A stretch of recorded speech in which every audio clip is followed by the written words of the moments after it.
One of the most frequently asked questions that I get is, when should I buy a house? The answer to that is when you're ready, because there's several factors that will come into play, such as your income and your debt and your lifestyle. If you move frequently, then buying a house may not be right for you, because you'll be buying a house and in 3, 4, 5 years, you'll be ready to move.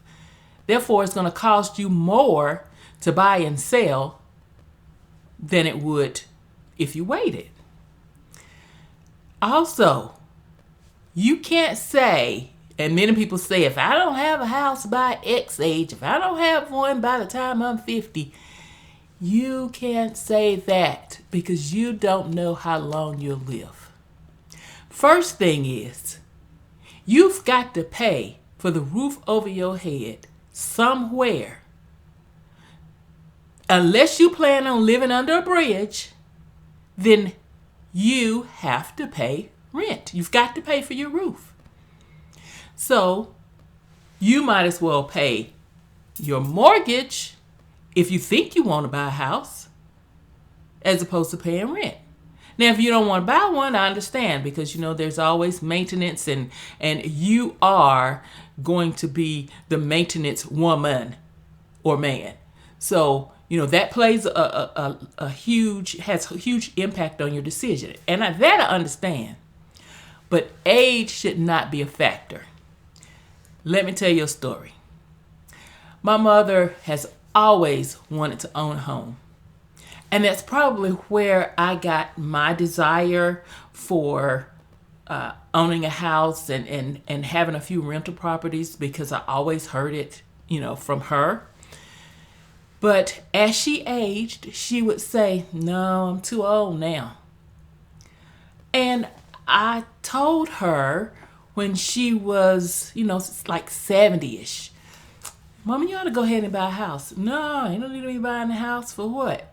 I won't even live to pay for it. Well, when she got roughly 80, okay, I was working at a local housing authority and found out that if you are elderly or disabled and you're on Section 8, the housing authority will pay a portion of your mortgage for up to 15 years. No. It's up to 30 years if you're elderly or disabled. If you're not, if you're low income, then it's up to 15 years, or, of course, when you earn so much income that you can afford it yourself. But in Mother's case, she was 80. If it was set to go for 30 years, she could have paid the extra 80, and if we set it ourselves for a 15-year mortgage, then it would have been 95.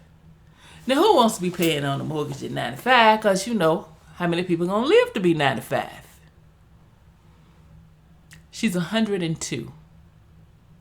Had we got that house when we first started talking about it, when she was 70, it would have been paid for.